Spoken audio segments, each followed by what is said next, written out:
Sebab Dia bangkit buat setiap kita, saudaraku. Mari bersama-sama kita mau bersuka cita bagi Tuhan kita. Haleluya.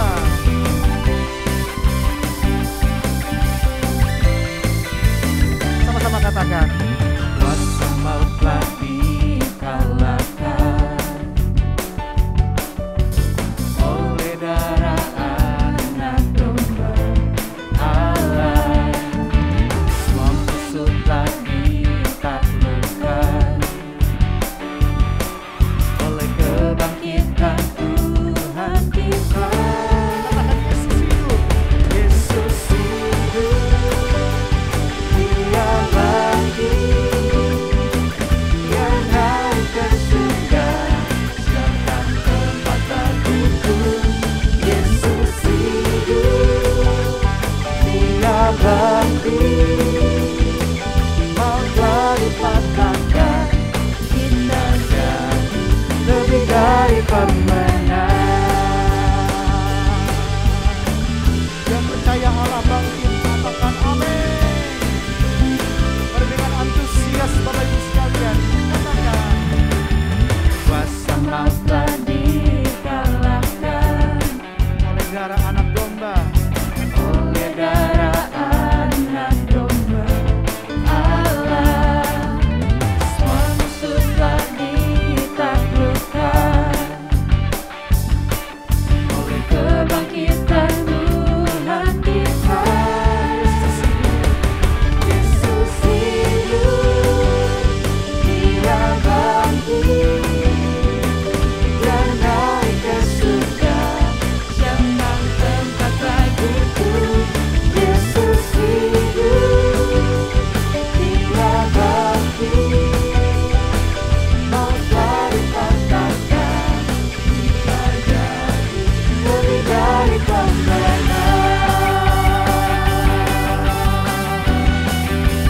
terima kasih Tuhan. Sebab Engkau telah bangkit buat setiap kami. Engkau Allah yang sungguh baik. Terima kasih Tuhan.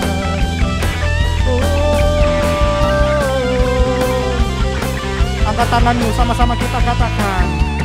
Yesus hidup, Dia bangkit, Amin. Dia naik ke surga, siapkan tempat bagiku. Yesus hidup, Dia bangkit, Dia naik ke surga, siapkan tempat bagiku. Yesus hidup, Dia bangkit, maut telah dipatahkan, kita jadi lebih dari pemenang. Kita jadi lebih dari pemenang. Kita jadi lebih dari pemenang. Boleh sama-sama tepuk tangan di atas kepala Bapak Ibu sekalian, katakan. Ku bebas, bebas, bebas karena pengampunannya. Ku bebas, bebas, bebas karena kuasanya. Ku telah bebas, bebas, Dia tinggal di dalamku. Oleh kuasa darahnya aku bebas. Amin. Ku bebas, bebas, bebas karena pengampunannya. Ku bebas, bebas, bebas karena kuasanya. Ku bebas, bebas, bebas, dari dalamku. Oleh kuasa darahnya aku bebas. Oleh kuasa darahnya aku bebas. Oleh kuasa darahnya aku bebas. Yang percaya kebangkitan Tuhan, sorakan pujian bagi Dia. Haleluya. Dia dahsyat buat setiap kita, Bapak Ibu saudaraku. Haleluya. Amin.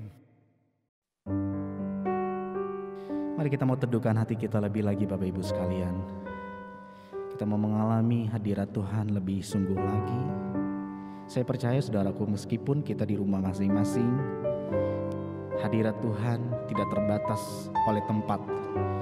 Di mana ada kerinduan, di mana ada kehausan, kebutuhan akan hadirat Tuhan, maka Roh Kudus akan menjamah dan melawat saudara.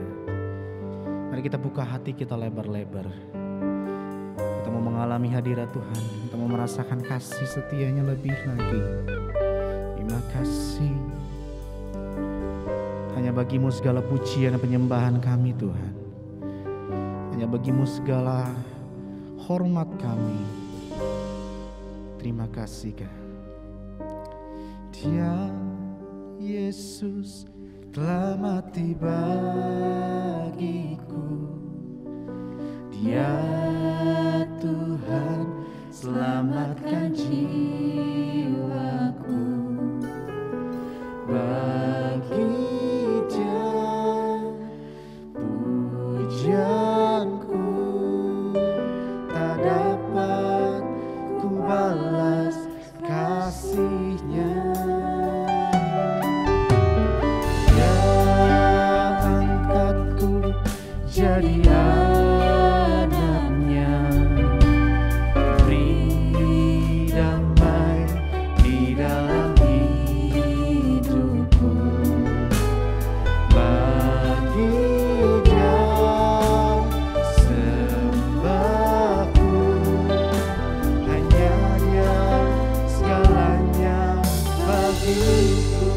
angkat kedua tanganmu, sama-sama kita katakan saudara. Bagi Dia segala pujian, hormat serta syukur, kekal selamanya. Bagi Dia segala pujian, hormat serta syukur selama-lamanya.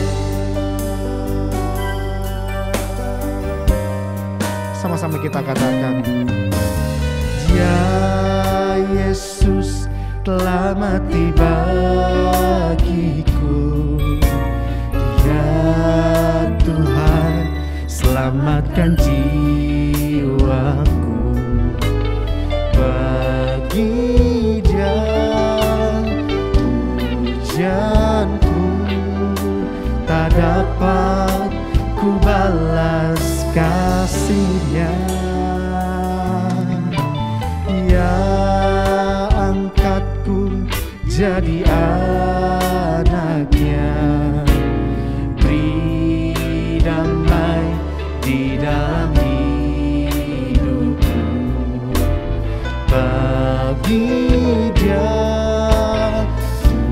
pujianku, hanya Dia segalanya bagiku. Bagi Dia, bagi Dia segala pujian, hormat serta syukur, kekal selamanya. Bagi Dia segala pujian, hormat serta syukur selama-lamanya. Oh, bagi Dia segala pujian, hormat serta syukur, kekal selamanya. Bagi Dia segala pujian, hormat serta syukur selama-lamanya. Mari kita angkat sembah kita. Haleluya.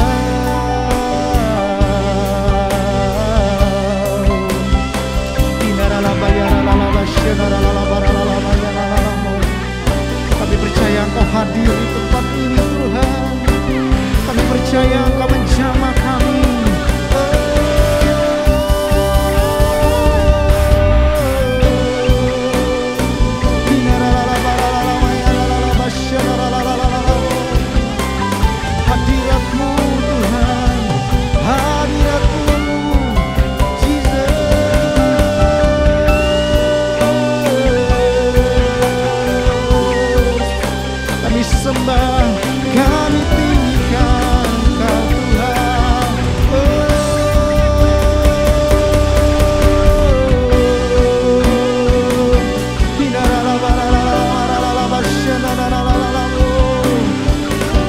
kedua tanganmu tinggi Bapak Ibu Saudaraku. Sembah Dia, sembah, sembah Yesus.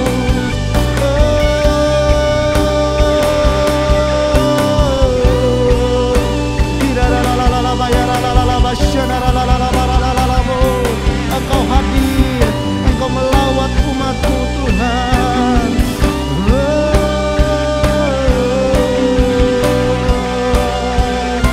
Terima kasih Tuhan. Haleluya. Kami percaya Engkau hadir di tengah-tengah kami ya Roh Kudus. Kami perlu Engkau lebih lagi ya Tuhan. Terima kasih.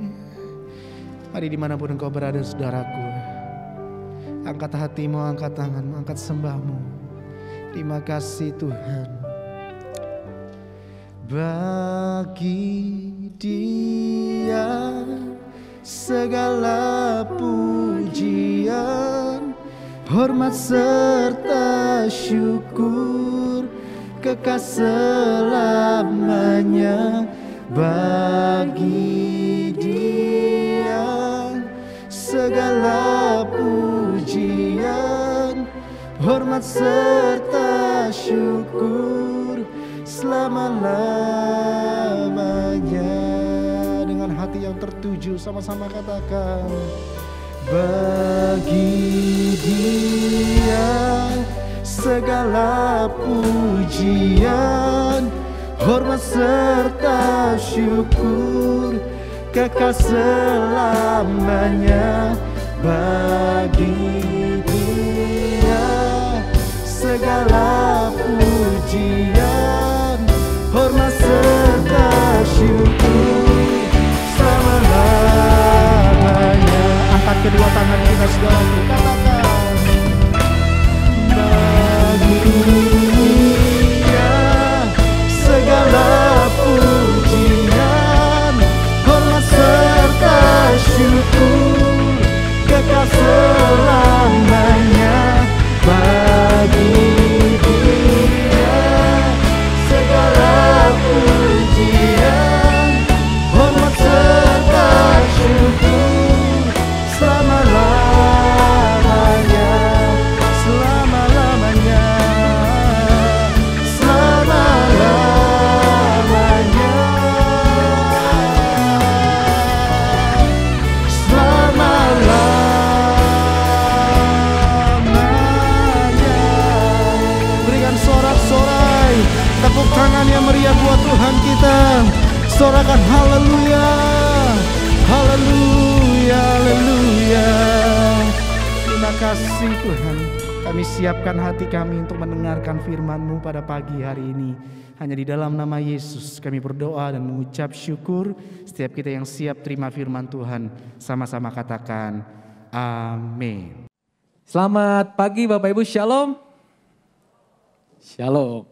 Puji Tuhan bisa melayani lagi di mimbar secara langsung bertemu dengan Bapak Ibu.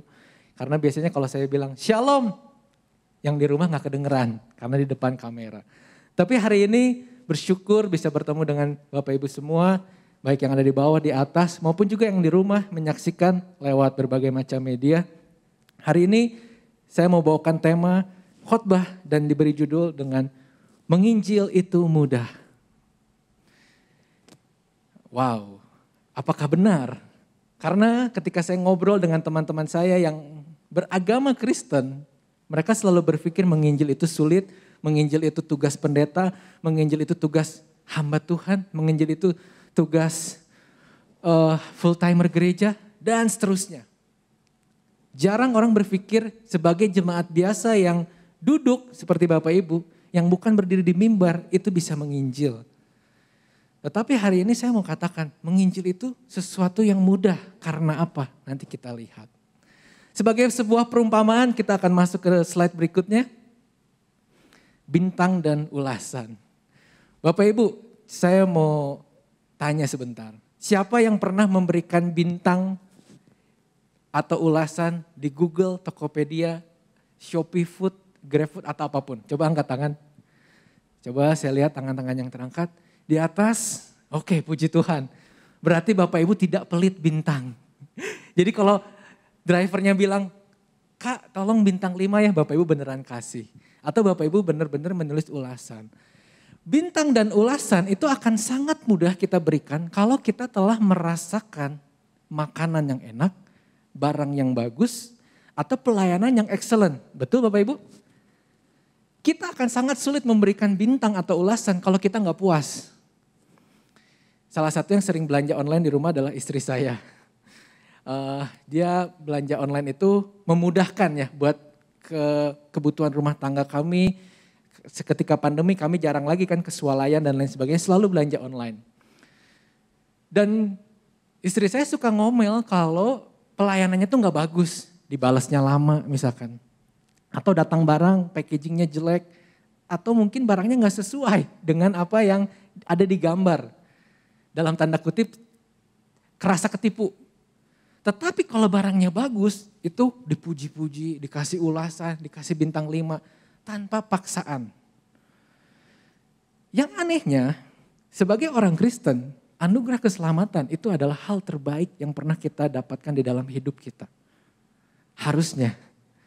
Tetapi saya jadi bertanya-tanya, jika menginjil itu sulit, apakah kekristenan itu bukan hal terbaik yang pernah kita dapatkan di dalam hidup ini?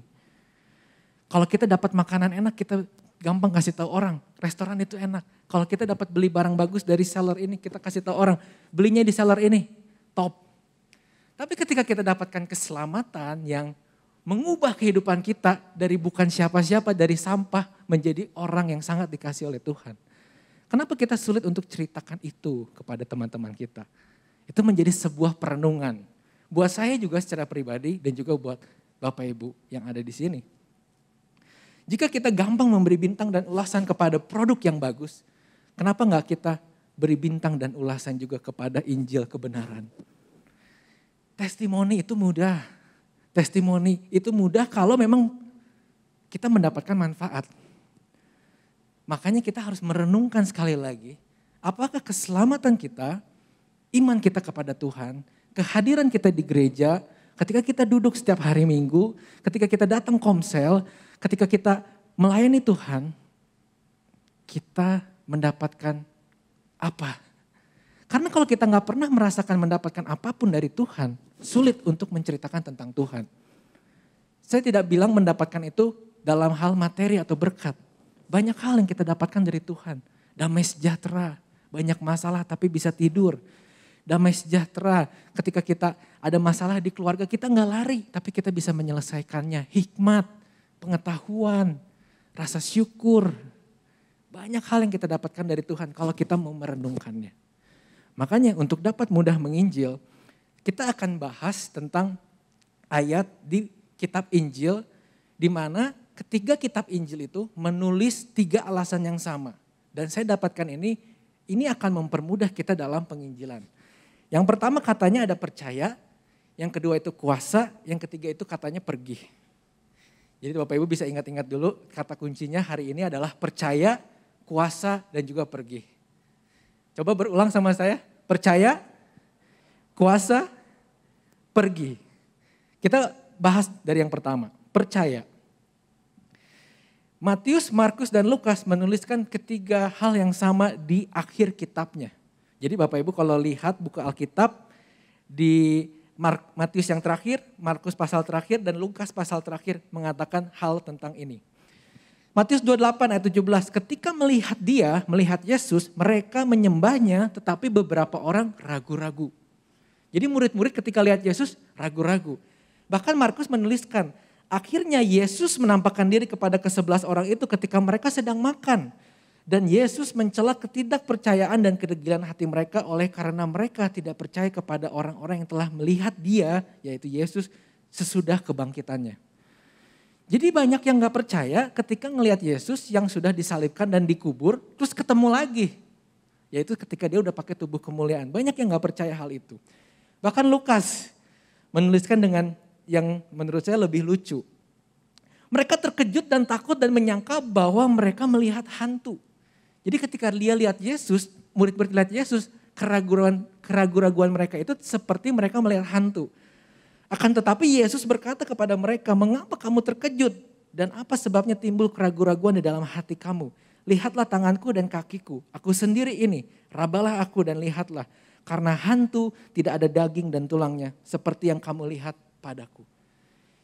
Jadi Yesus bukan gentayangan ketika habis meninggal. Ketika dia mengalahkan kematian, dia bangkit menggunakan tubuh yang namanya tubuh kemuliaan. Tubuh kemuliaan bisa dipegang, tetapi bisa juga tembus tembok. Dan ini adalah sesuatu yang mungkin gak masuk akal, tetapi kita akan mengerti ketika kita mendapatkannya nanti. Tetapi Yesus menyatakan dirinya bukan hantu, dirinya adalah Yesus yang telah dibangkitkan dari kematian. Kenapa percaya itu penting?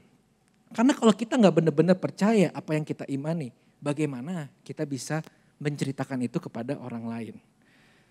Slide berikutnya, jangan ragu. Jangan ragukan keselamatan yang kita punya. Saya suka bertanya ketika saya pelayanan retret atau pelayanan SMK berakar bab 1 kepada menti. Siapa yang percaya telah mendapatkan keselamatan? Angkat tangan. Wah, puji Tuhan. Tetapi ketika ditanya lagi siapa yang percaya ketika hari ini meninggal kamu berada bersama dengan Tuhan di surga. Yang angkat tangan mungkin berkurang setengah. Kenapa terjadi demikian? Karena seringkali iblis itu mengintimidasi kita dengan apa yang kita lakukan dalam kehidupan ini, kesalahan-kesalahan yang masih kita lakukan sebagai orang percaya, membuat kita berpikir kita akan kehilangan keselamatan. Ada yang berpikir begitu Bapak Ibu? Kalau saya lakukan ini, belum bertobat, kalau udah keburu kecelakaan, ketabrak mobil, gak akan selamat. Kalau saya udah dosa yang ini, kalau saya gak sempat ke gereja dulu hari Minggu, ngaku dosa, nanti kalau saya ada apa-apa, saya gak masuk surga. Jangan pernah ragukan keselamatan yang telah Tuhan berikan. Dosa yang dilakukan setelah mendapatkan anugerah keselamatan, tidak serta-merta langsung menghilangkan keselamatan. Tetapi menghilangkan persekutuan kita dengan Tuhan yang indah. Kalau saya punya salah sama papa saya ada masalah dalam hubungan dengan papa saya. Misalkan saya diminta oleh orang tua saya, oleh papa saya, belikan obat. Lalu karena saya sibuk kerja, saya lupa beli obat. Hari itu saya akan gak enak ke papa saya. Pak sorry ya, tadi lupa beli obat. Ada persekutuan yang rusak. Tetapi ketika minta maaf, lalu minta ampun, belikan obat, persekutuan itu hidup dan baik kembali. Seringkali manusia berdosa yang persekutuannya rusak dengan Tuhan tidak melakukan pertobatan. Sehingga lama-kelamaan bukan keselamatannya dicabut dari Tuhan. Karena Tuhan bilang, aku akan memeteraikan kamu, menjaga kamu. Gak akan ada yang bisa mencuri kamu dariku karena kamu adalah milikku. Dijamin sama Tuhan. Lalu kenapa keselamatan bisa hilang Pak Pendeta? Karena kita yang kabur dari keselamatan itu. Karena kita yang merusak meterai yang telah ditempelkan dalam tubuh kita. Karena kita yang meninggalkan Tuhan Yesus. Tuhan Yesus gak pernah menutup pintu untuk pertobatan. Jadi hari ini jangan saya bilang gini, jangan berarti udah deh kalau gitu saya hidup dalam dosa aja. Jangan. Karena persekutuan yang rusak dengan Tuhan akan menyebabkan lama-lama kita akan meninggalkan Tuhan. Ketika kita berbuat dosa, minta ampun sama Tuhan. Tetapi jangan ragukan keselamatan kita akan hilang karena kita berbuat dosa. Karena Tuhan Maha Pengasih, Maha Pengampun. Ketika kita datang sama Tuhan, kita pasti diampuni. Jangan ragukan Yesus. Hari-hari ini terlalu banyak pengetahuan ketika saya belajar S3 dalam kelas-kelas teologi. Terlalu banyak teori-teori yang menyebabkan orang itu sulit percaya bahwa Yesus itu ada di dalam histori. Banyak yang bilang hayalan, cerita, atau Yesus itu adalah manusia biasa sebenarnya yang dianggap Tuhan dan lain sebagainya. Terlalu banyak teori. Tetapi kita hari ini melihat apa yang tertulis dalam firman Tuhan. Yesus adalah anak Allah. Dia adalah Tuhan yang turun menjadi manusia. Seperti Yohanes pasal 1 katakan. Jadi gak ada alasan lagi untuk kita meragukan Yesus. Ketika kita meragukan Yesus, saya mau bilang gini. Apakah kita pernah mengalami perjumpaan dengan Tuhan? Perjumpaan itu bukan berarti melihat dengan mata jasmani. Tetapi saya tahu ketika Bapak Ibu bertobat pasti ada momen itu. Dalam hubungan pribadi Bapak Ibu dengan Tuhan. Kalau belum gimana? Kalau belum minta hari ini. Aku mau bertemu dengan engkau. Karena perjumpaan itu tidak akan terlupakan. Perjumpaan pertama saya dengan istri saya tidak terlupakan. Begitu juga mungkin dengan Bapak Ibu bersama pasangan. Begitu juga perjumpaan kita dengan seseorang yang kita kenal, kita kagumi. Itu gak akan pernah terlupakan. Jadi kalau diingat-ingat susah perjumpaan kita sama Tuhan kapan? Mintalah. Karena saya yakin setiap orang yang lahir baru pernah mengalami perjumpaan pribadi dengan Tuhan. Apapun bentuknya, penglihatan, mimpi, lagi berdoa menangis, lagi baca firman Tuhan mengalami Tuhan, lagi worship di gereja mengalami Tuhan. Banyak cara Tuhan untuk berjumpa dengan kita. Yang ketiga, jangan ragukan kemampuan kita. Ini yang jadi masalah. Kita tidak pergi menginjil karena kita ragu, kita gak bisa. Saya belum lulus sekolah teologi ya. Ketika saya mengajar semester 1 kemarin di sekolah teologi, saya bilang gini, teman-teman baru semester 1, tapi menginjil itu harus dimulai dari sejak sekarang. Memang ada tugas akhir di STT itu harus menginjil berapa orang. Jangan tunggu tugas akhir, karena menginjil itu bukan tugas mahasiswa, tetapi tugas setiap orang percaya. Jangan ragukan kemampuan kita, kenapa? Karena nanti kita akan lihat yang kedua, bahwa Tuhan akan menyertai kita dengan kuasanya. Lebih baik tidak percaya daripada percaya setengah-setengah. Karena ini merugikan Bapak Ibu. Kalau Bapak Ibu percaya setengah-setengah, tidak ada gunanya. Kadang-kadang berdoa ingat Tuhan, tapi kadang-kadang di kantor kompromi korupsi. Kadang-kadang berdoa ingat Tuhan, tetapi kalau lagi gak ingat Tuhan, selingkuh. Kadang-kadang ingat Tuhan ke gereja berdoa, tetapi kalau lagi ada masalah, carinya orang pinter. Percuma percaya kalau setengah-setengah, lebih baik gak usah percaya sama sekali kepada Tuhan. Tetapi kalau mau percaya, percayalah sepenuh hati kepada Tuhan. Jangan pernah meragukan Tuhan. Seperti yang terjadi pada para murid, saya yakin ketika para murid masih ragu, tidak akan terjadi mujizat. Petrus melarikan diri ketika Yesus disalib. Kenapa? Karena dia ragu. Semua perkataan Yesus itu akan digenapi. Mati dan bangkit pada hari yang ketiga. Tetapi ketika kita percayalah dengan sepenuh hati kita. Walaupun belum dimengerti oleh pikiran kita, biarkan iman kita yang menjelaskan kepada kita di kemudian hari. Percayalah firman dengan segenap hatimu. Yang kedua, kuasa. Matius 28, 19, 20 menyatakan, Yesus mendekati mereka dan berkata, kepadaku telah diberikan segala kuasa di surga dan di bumi. Dan ketahuilah aku menyertai kamu senantiasa sampai pada akhir zaman. Menyertai artinya menyertai dengan kuasa. Markus menjelaskan dengan lebih detail. Tanda-tanda ini akan menyertai orang percaya. Mereka akan mengusir setan demi namaku. Mereka akan berbicara dengan bahasa-bahasa yang baru. Mereka akan memegang ular. Dan sekalipun mereka meminum racun maut, mereka tidak akan celaka. Mereka akan meletakkan tangan atas orang sakit dan orang itu akan sembuh. Wow. Lukas menjelaskan lagi. Dan aku akan mengirim kepadamu apa yang dijanjikan Bapakku. Tetapi kamu harus tinggal di dalam kota ini sampai kamu diperlengkapi dengan kekuasaan dari tempat tinggi. Amin. Artinya kuasa itu akan didapatkan oleh setiap orang ketika kita pergi melakukan penginjilan. Next slide. Penginjilan akan mengaktifkan fitur tersembunyi Bapak Ibu. Kalau Bapak Ibu beli sesuatu yang baru, TV, handphone, mesin cuci, seringkali tuh orang Indonesia tuh gak baca manual book, betul? Coba saya tanya, siapa yang kalau beli barang baca manual book angkat tangan? Gak ada, oh ada di atas ya satu tadi. Yang di bawah gak ada yang baca manual book. Beli handphone baca manual book. Bahkan handphone sekarang udah gak ada manual booknya, kenapa? Karena tahu Bapak Ibu gak baca. Tetapi fitur-fitur tersembunyi itu akan kita temukan ketika kita memakai perangkat-perangkat itu. Ketika apa? Kita melakukannya. Ketika kita pakai, ketika kita nonton, ketika kita buka handphone. Ketika kita pakai mesin cucinya, oh ada fitur rendam pakaian. Tidak harus langsung diputer pakaiannya. Oh ada fitur di handphone kita kecilin volume gak usah lewat pencetan. Tinggal di scroll di layar. Itu semua ditemukan ketika kita melakukan. Penginjilan emang tidak dapat dilakukan hanya mengandalkan kepintaran dan pengetahuan, tetapi perlu ada kuasa. Ketika kita menghafal seluruh kitab suci, lulus dari sekolah teologi tingkat yang paling tinggi S3, itu tidak berarti kita akan lebih lihai dalam penginjilan. Karena penginjilan berbicara tentang penyertaan Tuhan, ada kuasa Tuhan di sana. Kuasa ini didapatkan sejak kita percaya pada Yesus. Ketika kita percaya Yesus, Tuhan taruh Roh Kudus di dalam hati kita. Dan ketika kita mulai penginjilan, fitur tersembunyi itu akan teraktivasi. Pernah gak Bapak Ibu ngobrol sama orang, tapi gak tahu mau ngomong apa. Tapi tiba-tiba Tuhan ingatkan dalam pikiran Bapak Ibu. Apa yang harus kita ucapkan kepada orang ini. Mungkin orang ngobrol, dapat masalah, ada pergumulan dalam hidupnya. Tapi Tuhan ingatkan, katakan, damai sejahtera ada bagimu. Tuhan sayang sama kamu. Itu mungkin bukan kosakata kita tiap hari.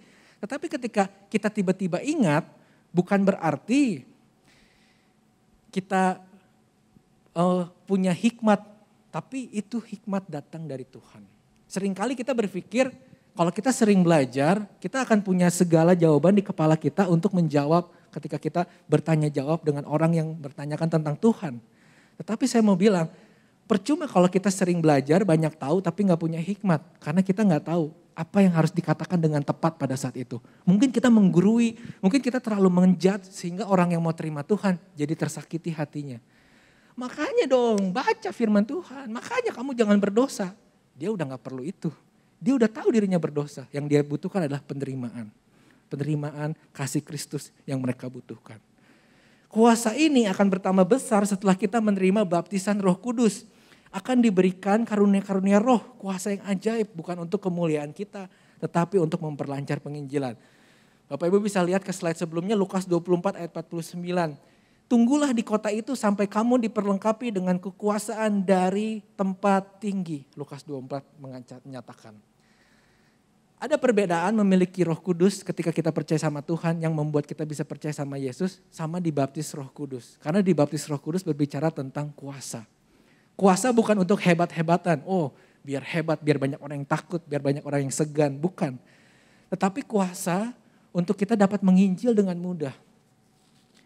Dipakai sesuai kebutuhan. Ketika kita datang ke orang sakit dan orang sakit ini kita doakan, bisa tiba-tiba Tuhan berikan kuasa kesembuhan, bisa. Agar apa? Agar orang itu percaya sama nama Tuhan. Percaya kamu sembuh dalam nama Yesus, amin kata dia. Amin, kamu telah sembuh. Lalu tiba-tiba dia bangkit dari kasur rumah sakitnya dan sembuh. Terus kita jangan pulang gini, wah hebat, gak sia-sia puasa, baca firman, sekolah teologi. Bukan. Yang hebat dia yang memakai kita untuk menyalurkan kuasanya. Baptisan Roh Kudus akan mengaktifkan kuasa yang begitu luar biasa yang bisa kita gunakan untuk melakukan penginjilan. Hari ini Bapak Ibu, kuasa orang percaya bukan membuat kita kaya raya dikenal orang. Tetapi akan membuat kita mencapai pencapaian terbesar dalam hidup ini yang bisa kita capai. Next.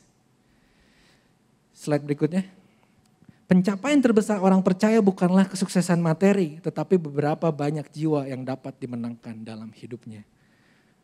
Pencapaian terbesar kita bukan kekayaan kita, nama baik kita, bukan. Tetapi berapa banyak selama kita hidup, kita memenangkan jiwa.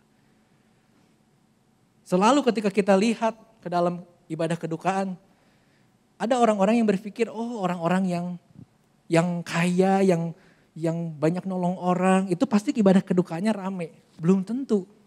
Orang sederhana yang hidupnya berdampak jadi berkat buat orang. Yang mungkin dia waktu hidup gak punya jabatan yang tinggi, uang yang banyak. Tetapi kita lihat waktu dia meninggal banyak orang datang. Kenapa? Karena hidupnya berdampak. Karena mungkin ada orang yang tadinya sampah tapi berubah karena hidup orang yang udah meninggal itu. Jadi kita lihat nanti ketika kita meninggal dunia apa pencapaian kita. Apa cuma mengejar harta atau kita mau yang abadi, yaitu banyak orang yang diselamatkan. Next, yang ketiga pergi, ini paling penting.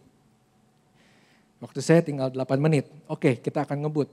Matius 28 ayat 19 sampai 20, karena itu pergilah jadikanlah semua bangsa muridku, baptislah mereka dalam nama Bapa, Anak dan Roh Kudus dan ajarlah mereka melakukan segala sesuatu yang telah kuperintahkan. Pergilah, Markus bilang pergilah ke seluruh dunia, beritakanlah Injil kepada segala makhluk. Siapa yang percaya dan dibaptis akan diselamatkan, tetapi siapa yang tidak percaya akan dihukum. Lukas bilang, dalam namanya berita tentang pertobatan dan pengampunan dosa harus disampaikan kepada segala bangsa, mulai dari Yerusalem. Kamu adalah saksi dari semuanya ini. Pergi bukan berarti kita harus melangkah pergi meninggalkan segala pekerjaan, keluarga, rumah kita, enggak. Tetapi pergi itu adalah kerelaan kita untuk melakukannya. Makanya kenapa ada kata pergi. Sesudah percaya kita nggak akan nggak akan ada manfaatnya kalau percaya punya kuasa tapi kita nggak pergi melakukan penginjilan. Bahkan sekarang pergi kepada segala bangsa cukup dengan mengangkat gadget kita. Telepon saudara kita di Amerika, telepon teman kita di Australia, telepon teman kita di Papua, di Sumatera. Yang mereka butuh Injil, mereka butuh doa, butuh kekuatan, kita bisa lakukan itu. Pakai sosial media kita, tanpa harus pergi. Jadi kata pergi jangan selalu didefinisikan itu pergi keluar, enggak. Tetapi rela untuk melakukannya. Makanya firman Tuhan bilang di Efesus 6 ayat 15, terjemahan BMK bilang, hendaklah kerelaan untuk memberitakan kabar baik yang membawa sejahtera menjadi sepatumu. Kenapa definisinya sepatu? Ya itu karena sepatu dipakai untuk berjalan. Kalau orang mau pergi keluar rumah pakai sepatu. Pergi artinya kerelaan. Kerelaan untuk kita, waktu kita diganggu. Kepentingan kita diganggu. Kenyamanan kita diganggu. Kita bisa istirahat, kita bisa tidur, kita bisa nonton Netflix, kita bisa nonton YouTube.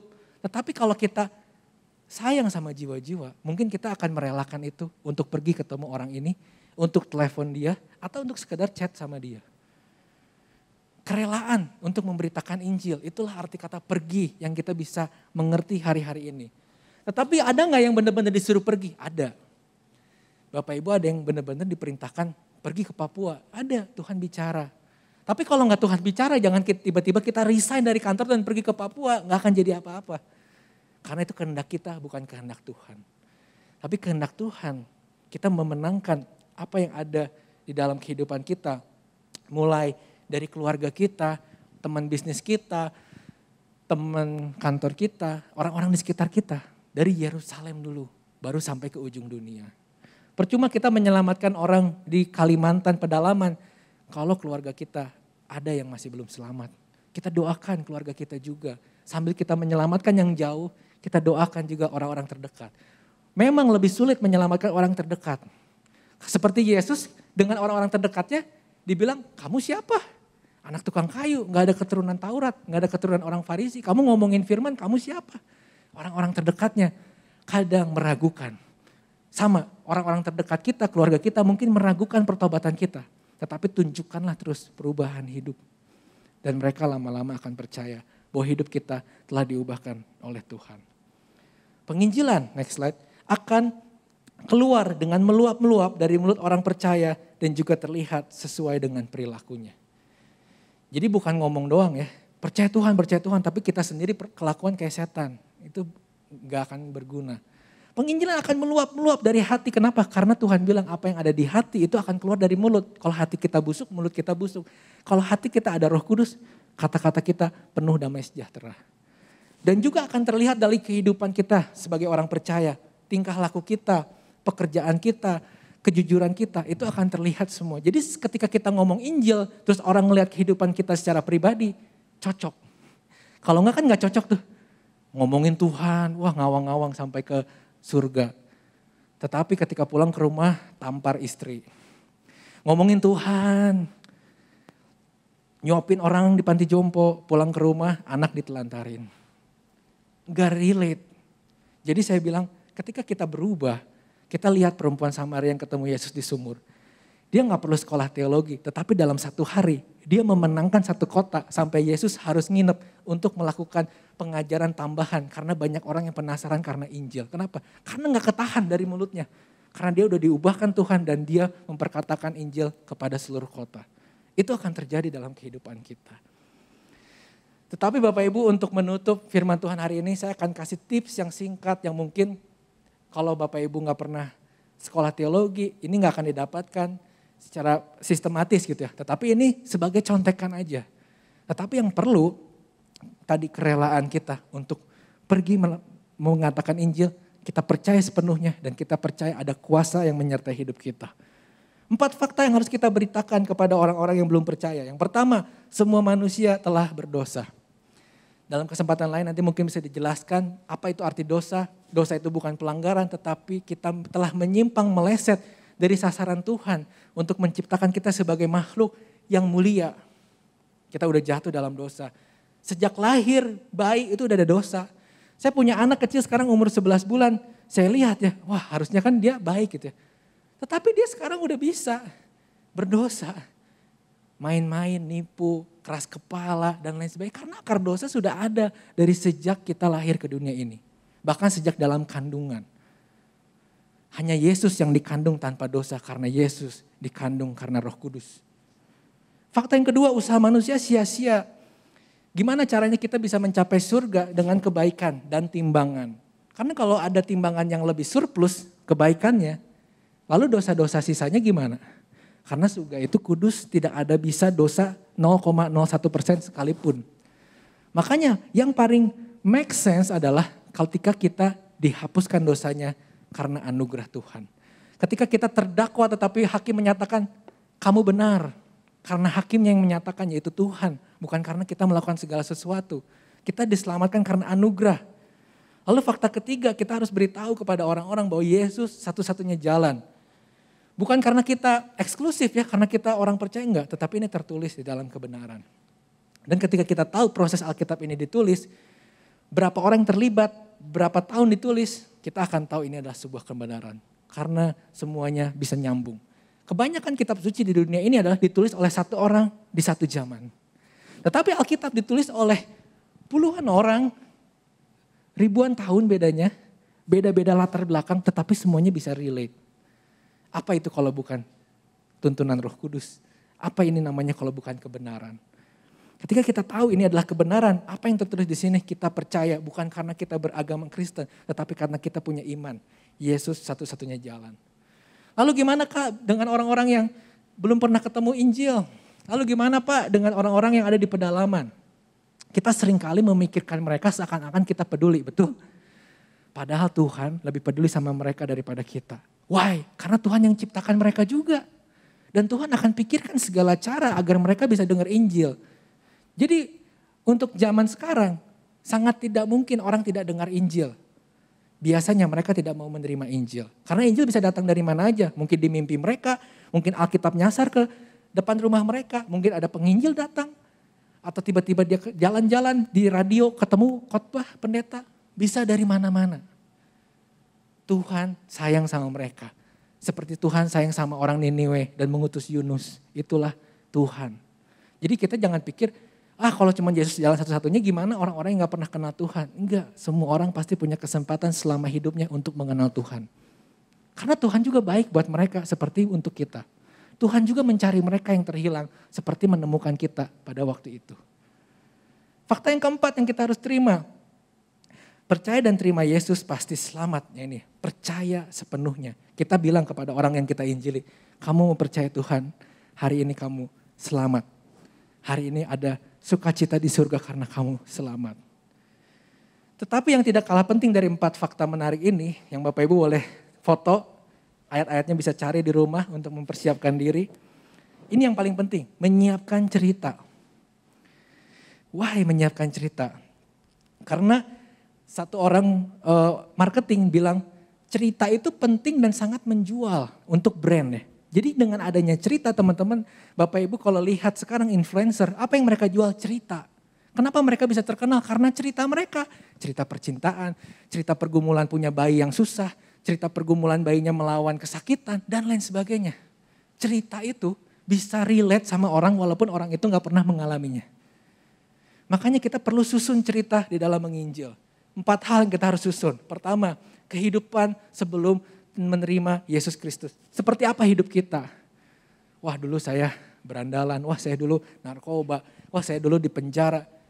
Ceritakan sedikit pengalaman kita sebelum ketemu Tuhan. Kehidupan kita hancur, gak ada masa depan. Lalu momen perjumpaan dengan Kristus yang tadi saya bilang, ceritakan juga. Waktu saya hancur, gak punya siapa-siapa, ditinggalkan orang tua, ditinggalkan pasangan, ditinggalkan mungkin rekan bisnis, ditipu dan lain sebagainya. Ketika saya berlutut, Yesus menjamah hati saya. Damai sejahtera turun. Walaupun gak ada mujizat pada waktu itu, tetapi ada damai sejahtera yang mengubah kehidupan kita. Lalu ceritakan kehidupan setelah percaya Yesus. Apa yang bisa kita tinggalkan, tadinya kita suka hal ini jadi gak suka. Tadinya kita melakukan hal ini jadi gak lakukan. Kita bisa lebih rajin datang ke gereja, melayani Tuhan tanpa pamrih, tanpa hitung-hitungan sama Tuhan. Dan yang terakhir jangan lupa ceritakan keyakinan kita akan masa depan kita. Karena orang-orang di dunia sekarang ragu akan masa depannya.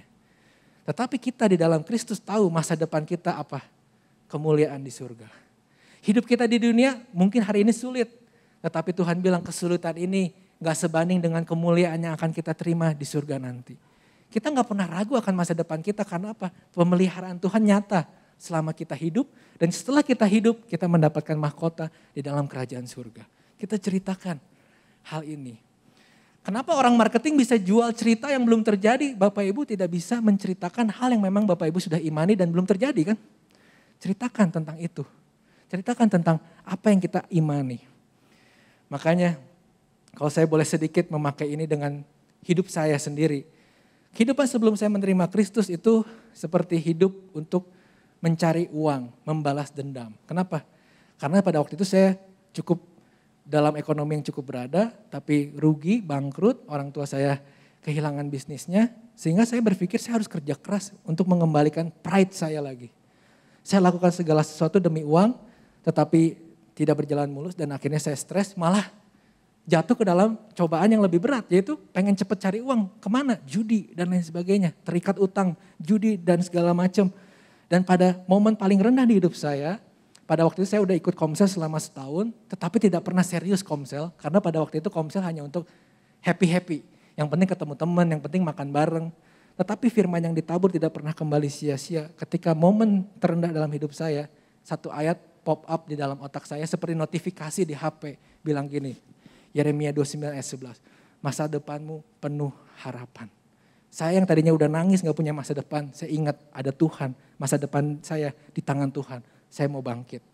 Saya hari itu cuma bisa menangis, tetapi saya tahu kenapa itu momen perjumpaan. Karena sejak hari itu, saya mengalami progres pertumbuhan rohani. Sampai saya diberi kesempatan anugerah sama Tuhan bisa berdiri di sini. Sharing kepada Bapak Ibu. Ini proses yang panjang sejak tahun 2012. Lalu kehidupan setelah percaya gimana? Saya jadi rajin baca Alkitab. Tadinya saya gak punya Alkitab, saya beli Alkitab. Saya percaya itu setelah lulus kuliah, saya setelah kuliah lagi bekerja. Sambil pelayanan, saya rajin Komsel, saya ikut pemuritan SMK berakar, bertumbuh, berbuah tetap, saya ikut semuanya. Saya pelayanan, saya gak pernah hitung-hitungan sama Tuhan. Hujan badai, saya harus pelayanan waktu itu. Saya terobos pakai jas hujan. Karena saya begitu menggebu-gebu ingin melayani Tuhan. Karena kebaikan Tuhan dalam hidup saya. Lalu ketika ditanya apa masa depanmu bersama Yesus. Ketika saya pernah ngobrol juga sama istri saya. Kira-kira kita mau meninggalkan apa ya sama anak kita. Karena kita bukan pengusaha. Kita gak punya harta yang banyak. Kita gak punya pabrik untuk diwariskan. Tapi kita berdua sepakat. Kita punya iman yang akan kita wariskan kepada anak. Dan itu adalah hal yang paling berharga. Kita tahu kemana kita akan berakhir kehidupan ini. Kita tahu di mana kita akan berakhir. Dan apa yang akan terjadi dalam kehidupan kita walaupun banyak kesulitan terjadi. Jadi hari ini Bapak Ibu, menginjil itu mudah. Bukan karena kita hebat. Bukan karena kita punya pengetahuan. Tetapi karena kita percaya. Dan dia memberikan kuasa. Tinggal kita maukah kita rela untuk pergi melangkah. Mengangkat telepon kita, memencet nomor seseorang yang kita ada beban dalam hati kita. Atau menyamperin orang yang Tuhan taruh dalam hati kita. Hanya itu yang kita perlukan. Ada waktu untuk jiwa-jiwa. Saya minta tim musik dan praise and worship untuk naik. Slide terakhir untuk mengingat aja sambil membuat kesimpulan bagi kita semua. Penginjilan itu mudah dilakukan jika kita benar-benar percaya bahwa Tuhan Yesus sudah menyelamatkan kita, memberi kita kuasa dan memerintahkan kita untuk melakukannya. Yang terakhir, ketika kita percaya benar-benar sama Tuhan, ketika kita benar-benar respect, hormat sama Tuhan, kita gak mungkin tidak melakukan perintah pribadi yang kita respect, betul? Kita respect kepada orang tua, kita lakukan perintahnya. Kita respect kepada bos, kita lakukan perintahnya. Kita respect kepada pendeta, kita lakukan perintah pendeta. Kalau kita hormat, cinta sama Tuhan, gak mungkin kita tidak melakukan perintah Tuhan dengan sepenuh hati. Hari ini hapus mindset, penginjilan itu sulit. Penginjilan itu mudah, akan meluap dari hati kita ketika kita sudah mengalami Tuhan. Kalau hari ini Bapak Ibu di rumah ataupun di sini ada yang belum pernah mengalami Tuhan, berdoa sama Tuhan. Aku mau bertemu dengan Engkau Tuhan. Aku mau berjumpa dengan Engkau. Mungkinkah terjadi? Mungkin. Karena Tuhan itu emang sudah pengen ketemu kita. Tinggal kita siapkan waktu, siapkan keinginan untuk membuka ketukan pintu dari Tuhan.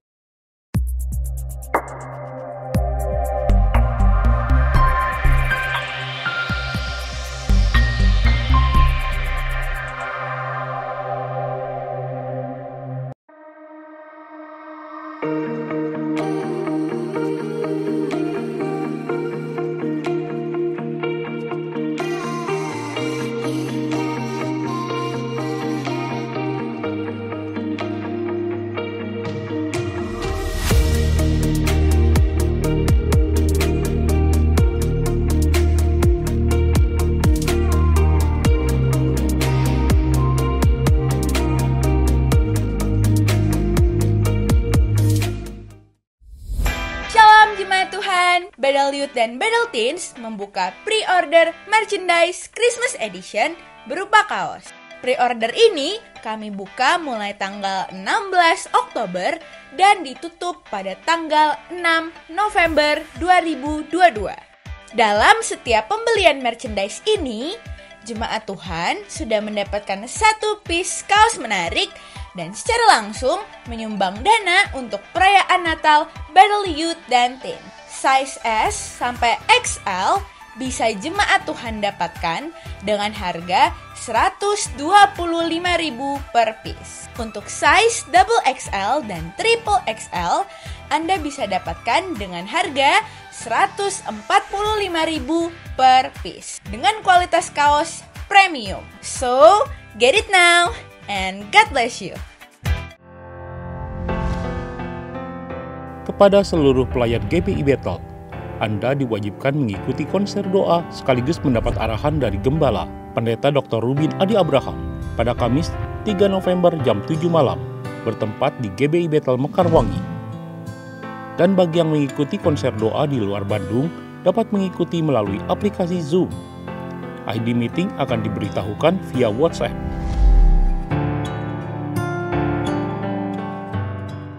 Shalom, kami dari Komisi Wanita di sini, WBI, mengundang para wanita yang dikasihi Allah untuk datang di dalam ibadah WBI pada tanggal 2 November, hari Rabu, pukul 10 pagi di tempat gereja kita GBI Bethel Kelapa Gading.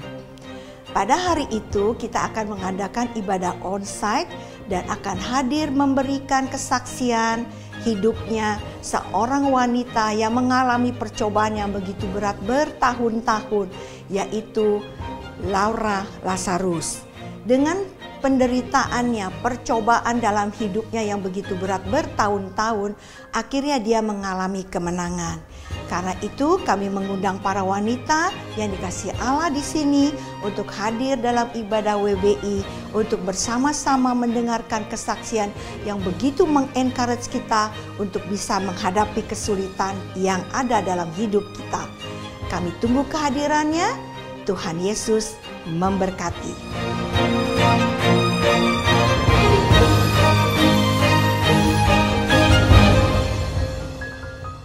Shalom saudara, terima kasih sudah beribadah bersama kami di tempat ini. Kami berharap saudara bisa menikmati hadirat Tuhan melalui ibadah ini. Bagi saudara yang baru pertama kali hadir beribadah, kami senang saudara bisa bergabung bersama dengan kami. Ibadah onsite GBI Bethel Harapan Indah diadakan setiap hari Minggu pukul 8.30 dan 10.30 pagi. Ibadah online juga bisa saudara ikuti pada pukul 6 pagi melalui YouTube GBI Bethel Harapan Indah. Kami juga mendorong saudara untuk bertumbuh melalui kegiatan mingguan di gereja ini. Menara doa pagi diadakan setiap hari Senin sampai Sabtu pukul 6 pagi melalui aplikasi Zoom.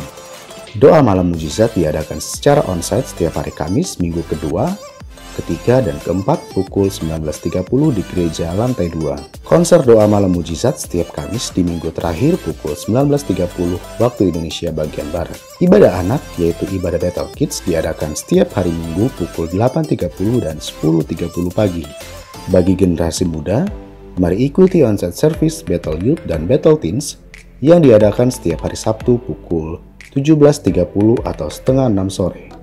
Bagi saudara kaum dewasa muda, mari ikuti ibadah yang diadakan setiap hari Sabtu pukul 5 sore.